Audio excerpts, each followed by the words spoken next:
Good evening my YouTube family. तो कैसे हैं आप लोग? आई होप आप लोग सब सही होंगे और सब खुश और मज़े कर रहे होंगे अपने लाइफ में। तो आशा करती हूँ कि आप लोग बहुत ही अच्छे होंगे। तो कल का वीडियो जैसे कि आप लोग को पता ही है कि मेरा फर्स्ट और सेकंड पार्ट गया ही है 9 मंथ प्रेगनेंसी जर्नी, और मिसकैरेज का भी जो मेरा जर्नी था वो भी मैं आप लोग से शेयर कर चुकी हूँ। तो अब बाकी रह चुका है डिलीवरी का। तो चलिए आज के इस ब्लॉग में ना मैं ये सारा स्टोरी ना ख़त्म ही कर देती हूँ। तो चलिए आज स्टार्ट करते हैं 8 अगस्त से। तो 2021 में 8 अगस्त जो रहा ना, तो मैं सुबह सुबह उठी और मैं ना मतलब जो मेरा देवर है, जो ब्लॉग में आप लोग देखी होंगे, छोटू गुल्लू को मैं विदा की थी मध्य प्रदेश के लिए। तो उस साल भी उन लोग जाने वाले थे मध्य प्रदेश 1-1.5 महीने के लिए। तो मैं ना मतलब जो रास्ते का खाना होता है वो अच्छे से बना करके पूरा पैक वगैरह करके इन लोग को विदा कर दी। और फिर रात हुई फिर उसके बाद ना रात के 12 बजे का समय था। तो मेरे को ना हल्का हल्का ना कमर में दर्द होने लगा और पेट में भी दर्द होने लगा। तो जब आपका 9वां महीना चलते रहता है ना, तो 9 महीने में ना किसी भी समय दर्द होते ही रहता है। या तो क्रैम्पिंग का दर्द होता है, या बेबी को ना बेबी हल्का सा भी मूवमेंट करता है तो बड़ा पेट रहता है ना, तो दर्द होने ही लगता है। तो जैसे क्या लगता रहता है कि हाँ लेबर पेन ही स्टार्ट हो गया है। लेकिन मतलब तो मैं इरम के पापा को बोली कि ना जी मेरे को ना दर्द हो रहा है। तो वो बोले कि तुमको तो अभी 1 हफ्ते से लगभग दर्द हो ही रहा है, लेकिन फिर ठीक हो जाता है, तो देखो शायद ये वाला भी दर्द ठीक हो जाए। तो मैं भी सोची कि हाँ शायद हो सकता है कि फॉल्स लेबर पेन भी आता है। 9वें महीने में ना आपको ज़्यादातर फॉल्स लेबर पेन ही होता है, अगर जो थोड़ी देर के लिए आता है चले जाता है और फिर बाद में नहीं आता, उसको हम फॉल्स लेबर पेन बोलते हैं। तो मतलब ना मेरे को वो फिर मैं भी सोची कि हाँ देखती हूँ कि क्या है। तो मैं ना मतलब सो गई ना, तो मेरे को नींद ही नहीं आ रहा था। इरम के पापा अच्छे से सो गए थे, मेरे को इसलिए नींद नहीं आ रहा था क्योंकि मेरे को ना दर्द हो रहा था, वो भी बहुत ज़्यादा। तो फिर अब मैं क्या करूँ, तो मैं उठ के ना रूम में ही खूब घूमने लगी कि हो सकता है गैस वैस फंसा हो इसीलिए दर्द दे रहा है। तो मैं बहुत घूमी, रूम में खूब चल रही थी, लेकिन दर्द ना बढ़ता ही जा रहा था। तो होते टाइम ना 3 बज गया और दर्द जो था ना वो रुकने का नाम ही नहीं ले रहा था। और जैसे जैसे टाइम बीतते जा रहा था वैसे वैसे दर्द भी बढ़ते ही जा रहा था। तो मैं उठी और जो इशरत की मम्मी थी, मेरी छोटी वाली चाची सास थी, मैं उनके रूम में गई और उनको ना उठाई कि उठिए चाची मेरे को ना दर्द दे रहा है। तो वो बेचारी एक ही आवाज़ में वो उठ गई, क्योंकि ना जब लास्ट टाइम था ना तो सब लोग आधा जग की सोते थे कि क्या पता कब घंटी बज जाए हॉस्पिटल जाने की। तो वो उठी ना, तो वो बोली कि थोड़ा देर और देख लो कि दर्द हो रहा है कि नहीं हो रहा है, फिर चलते हैं। उसके बाद से ना 3:30 बजा और दर्द भी स्टार्ट हो गया था बहुत हैवी वाला। और ना बारिश जो है, बारिश इतना ज़्यादा होने लगा था कि पूछिए ही मत। हम लोग ना सब आदमी ना रूम से निकल के बरामदे में बैठे थे। और जो हॉस्पिटल बैग होता है वो तो मैं 9वां महीना मेरा स्टार्ट हुआ था उसी समय मैं अपना हॉस्पिटल बैग ना तैयार करके रख ली थी कि कब जाना पड़े तो उस समय क्या करूँगी नहीं करूँगी। तो जो भी चीज़ रहता है, कपड़े वगैरह और भी बहुत कुछ होता है, वो सब मैं ना मतलब पहले से ही रख ली थी।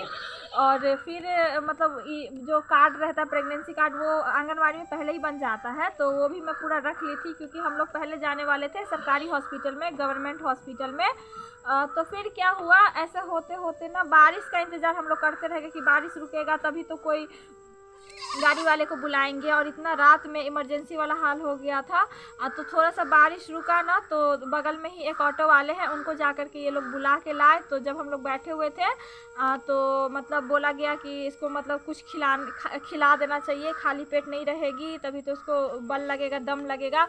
तो मेरे को ना चाची उस समय ना जल्दी से फटाफट से ना खिचड़ी बना करके दी। खिचड़ी दी तो मैं खाई। और जब आपको दर्द रहता है ना तो खिचड़ी क्या कुछ भी चीज़ थोड़ा खिलाता है फिर नहीं खिलाता है। तो फिर उसके बाद हम लोग हॉस्पिटल गए तो वहाँ पे डॉक्टर लोग अवेलेबल थे, जो मैम लोग थी, नर्स लोग थे, वो लोग भी अवेलेबल थे। तो मैं पहुंची। फिर उसके बाद जो मेरी आशा थी उनको भी मैं फ़ोन कर दी थी, तो वो भी हम ही लोग के साथ गई। सरकारी हॉस्पिटल में जब आप जाते हैं ना तो आशा को साथ लेके जाना पड़ता है। अभी बोले लगी और फिर ना मतलब मेरे को मैं पहुंची वहाँ पे। फिर जब आप वहाँ जाते हैं ना तो लेबर रूम में मेरे को ले गई, जो एक नर्स थी वो लेके गई कि हाँ चेक करते हैं कि होता क्या है कि जब आपको लेबर पेन स्टार्ट होता है तो आपको लेबर रूम में ले जा करके ना चेक किया जाता है कि यूट्रस का मुंह कितना खुला है, तो उस हिसाब से उन लोग ना आगे का प्रोसीजर करते हैं। तो वो ना ये चीज़ सबसे भयंकर होता है जब वो लोग हाथ डाल के चेक करते हैं, बहुत ही ज़्यादा पेनफुल होता है। तो फिर वो चेक करी तो मैं उसी समय बहुत ज़्यादा रोने लगी। एक तो दर्द दे रहा था, ऊपर से उस टाइप का चेक हो रहा था, तो बहुत ज़्यादा मैं रोने लगी। और एक लेडीज़ थी, उनको डिलीवरी हो रही थी उसी समय, तो वो जो चिल्ला रही थी ना, उसको देख करके, उसकी आवाज़ सुन के मैं भी खूब बहुत ज़्यादा रोने लगी।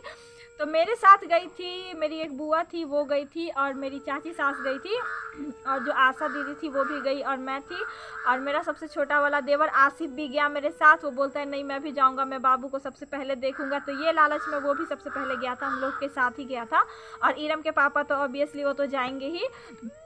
फिर उसके बाद ना मतलब मेरे को बोले कि तुम टहलो, जितना टहलोगी उतना तुम्हारे लिए अच्छा होगा। तो मैं खूब घूम रही थी, फिर टहले जा रही थी। तो फिर उसके बाद ना जो उन लोग का समय था, उन लोग का समय ख़त्म हो गया, तो दूसरे डॉक्टर और नर्स लोग का ड्यूटी स्टार्ट हो गया। फिर दूसरी जो मैम आई तो वो मेरे को बोली कि तुमको क्या प्रॉब्लम है। मैं बोली कि दर्द दे रहा है। बोलती है 9 मंथ कंप्लीट है। मैं बोली हाँ कंप्लीट हो चुका है। तो वो बोली चलो चेक करते हैं। फिर मेरे को ले जा करके फिर मेरे को चेक करी, फिर वही दर्द, फिर मैं बहुत ज़्यादा रोने लगी। तो मेरे को बोलती है कि तुमको ना सुई लगेगा उसका जो पेन होता है उसको बढ़ाने का। तो वो 2 सुई लिख के दिया, बोली कि चाची को कि लेके आओ।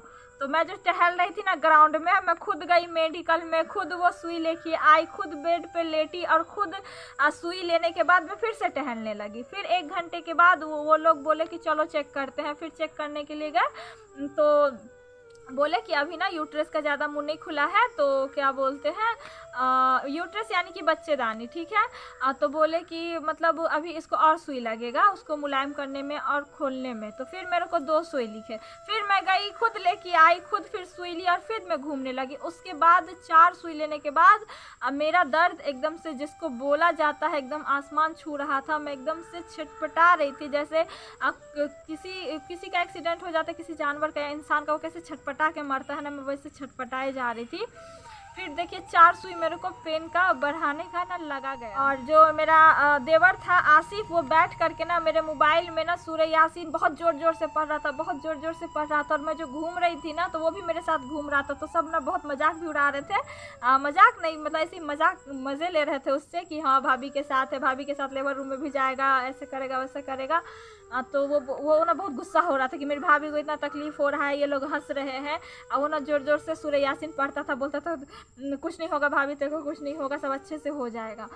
फिर 4 सुई हो गया। फिर उसके बाद मेरे को बहुत ज़्यादा तेज़ दर्द दे रहा था, और लेडीज़ लोग आ रही थी, आधा 1 घंटा रहती थी, और उन लोग को ना बेबी हो जाता था बहुत ही अच्छे से। और जो ऐसे थे जिनको दिक्कत होता था तो उन लोग को वो लोग रेफ़र कर देते रहे, तो उन लोग चले जाते थे सिजेरियन के लिए। लेकिन अब यहाँ पे मेरे साथ ये हुआ कि मेरे को 4 सुई लग गया।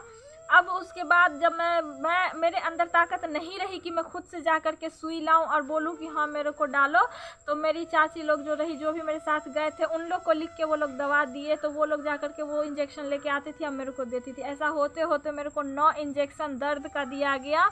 अब सोचिए जो एक आर्टिफिशियल पेन जो लाया जाता है लेबर में, तो वो कितना हैवी होता होगा। 1 सुई से भी काम चल जा सकता है, लेकिन मेरे को 9 सुई लग गया था। तो जो आपका लेबर पेन होता है वो पेन सोचिए मेरे को दिमाग में चढ़ गया था, हर एक अंग दर्द दे रहा था, वो भी बहुत हैवी वाला। कभी मेरे को यहाँ पे वो स्लाइस लगा रहे थे, कभी यहाँ पे लगा रहे थे, और मैं ना मतलब मेरे को बेड पे रखते थे, और मैं देखती थी कि मैं तो एकदम कोने में हूँ रूम में, लेबर रूम के एकदम कोने में, फर्श पे एकदम से मछली जैसे होता है ना, वैसे मैं छटपटाती थी। मैं बस सोचती थी कि अल्लाह पाक मतलब क्या हो रहा है मेरे साथ, मैं ज़िंदा भी रहूँगी कि नहीं रहूँगी। मैं बहुत रो रही थी, बहुत ही ज़्यादा रो रही थी। और इरम के पापा को मैं 2 बजे भेज दी रही लैब कि आप लैब जाइए, बाबू हो जाएगा अच्छे से ना, तो मैं आपको कॉल कर दूँगी कि क्या हुआ क्या नहीं हुआ। तो वो भी नहीं जा रहे थे, लेकिन मैं उनको भेज दी कि मेरे को तकलीफ़ में देखेंगे तो इनको भी तकलीफ़ होगा। तो बहुत अच्छे से गए, काम वाम किए, और ऐसा होते 8 बज गया।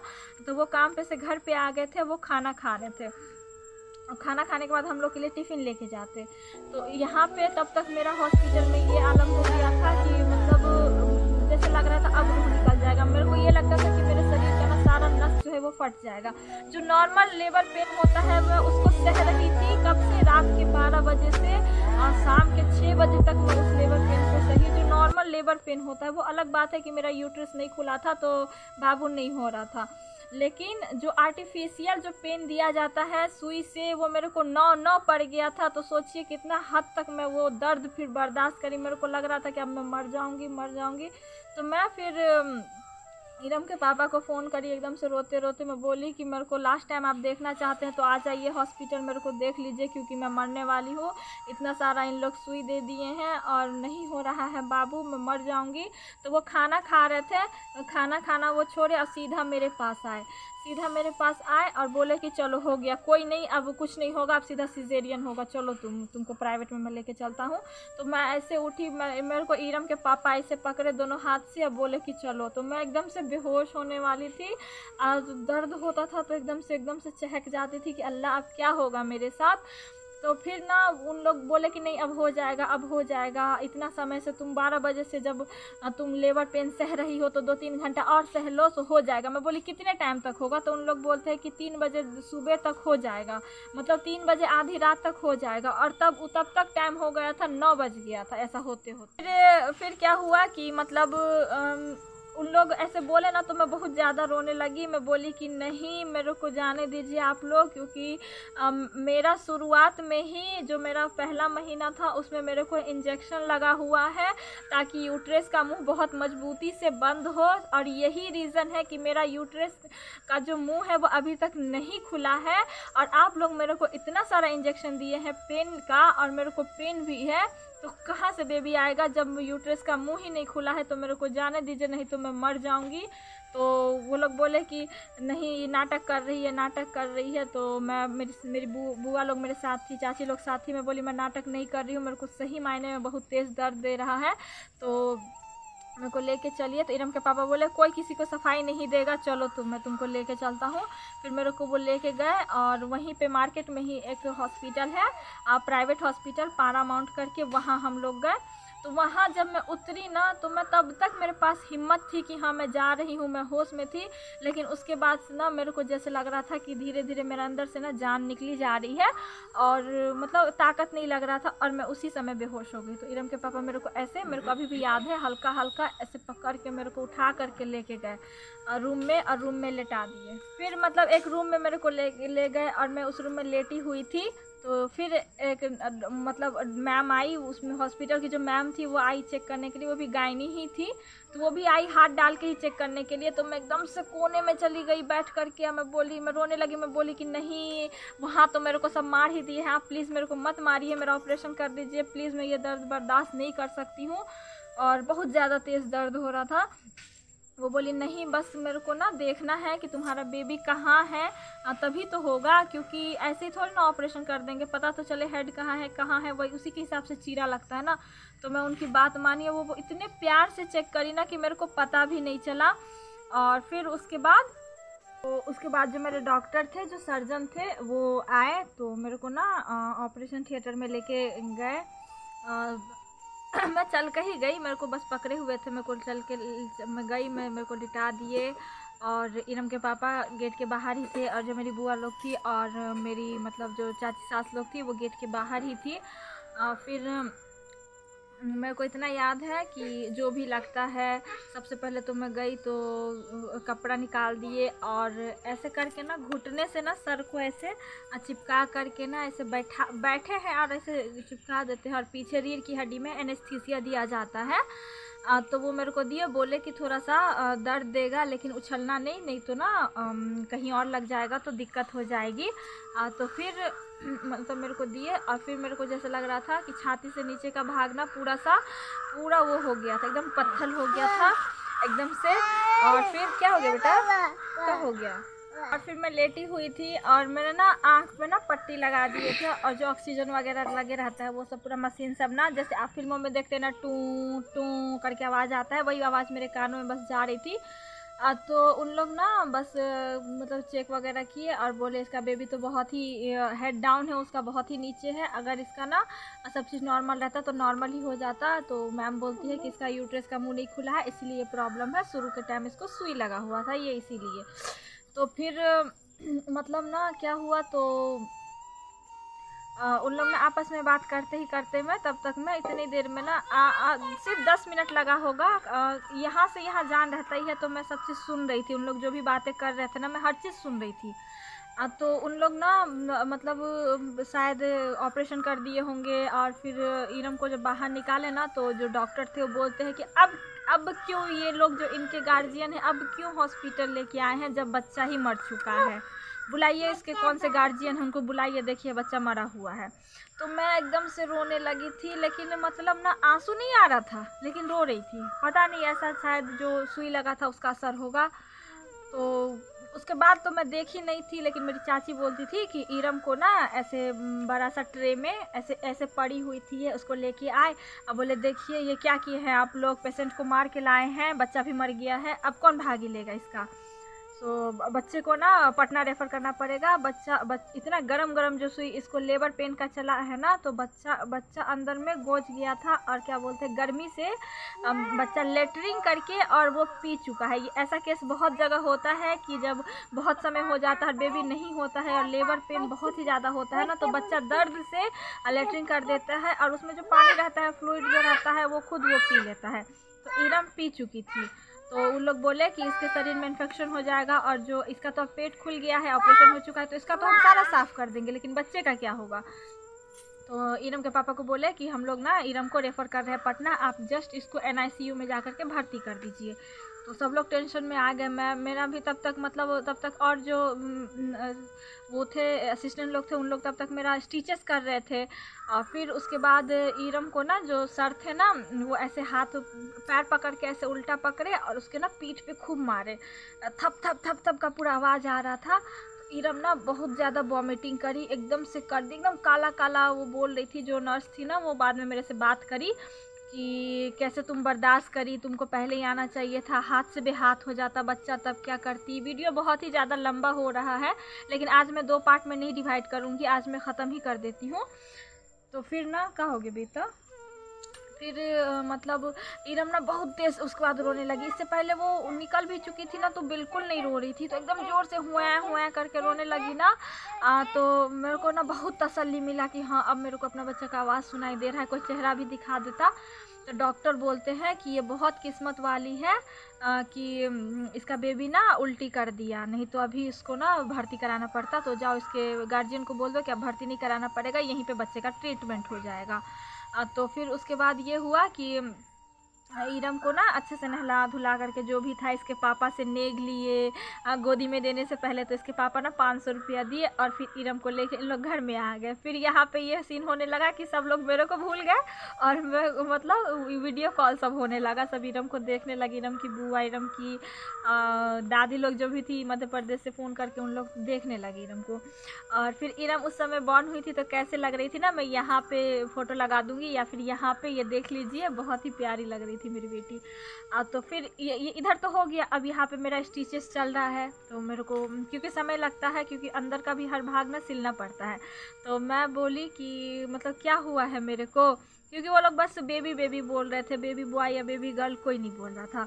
तो मैं बोली क्या हुआ है, तो एक नर्स थी, तो बोलती है कि क्या चाहिए आपको, बेटा चाहिए। मैं बोली कि नहीं, मेरा पहला औलाद है, कुछ भी हो जाए मैं उसी में खुश हूँ, तो बस मेरा बाबू ठीक है ना। तो बोले हाँ हाँ, आप बहुत नसीब वाले हैं, आप इतना क्रिटिकल सिचुएशन होने के बाद भी आपकी बेटी उल्टी कर दी।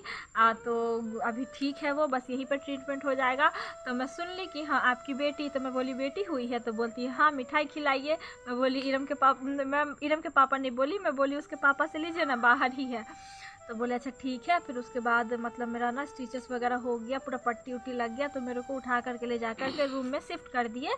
तो एक बेड पे मैं थी, दूसरे बेड पे इरम सोई हुई थी, एकदम से छोटा सा नाक उसका दिख रहा था। तो उस समय तो मेरे को दर्द उर्द का कुछ भी एहसास नहीं था, बस जैसे लग रहा था कि नीचे कुछ भी जान नहीं है और मैं पड़ी हूँ, और मेरे को ना सुई सब लग रहा था, पानी उनी चढ़े जा रहा था।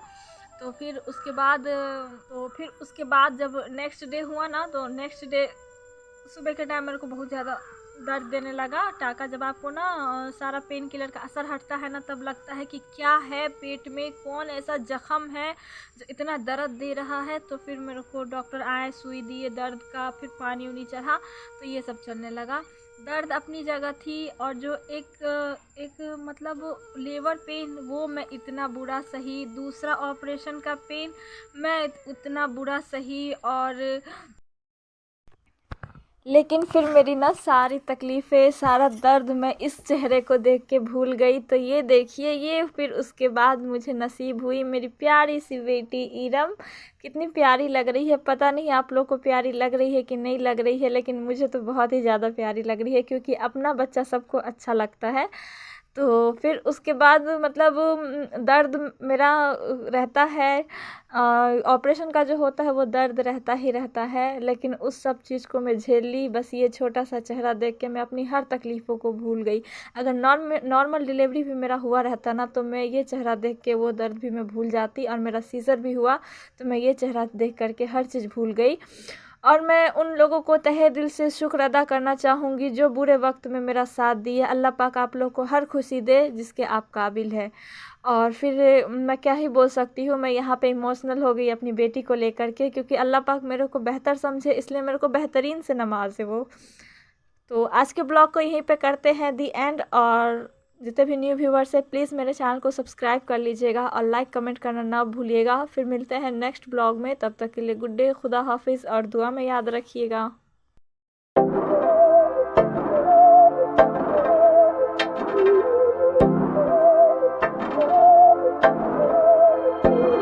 बहकी सभी जुबां हैं, हम हैं हजारों में, अब की कमी जरा है, हर चीज खास है।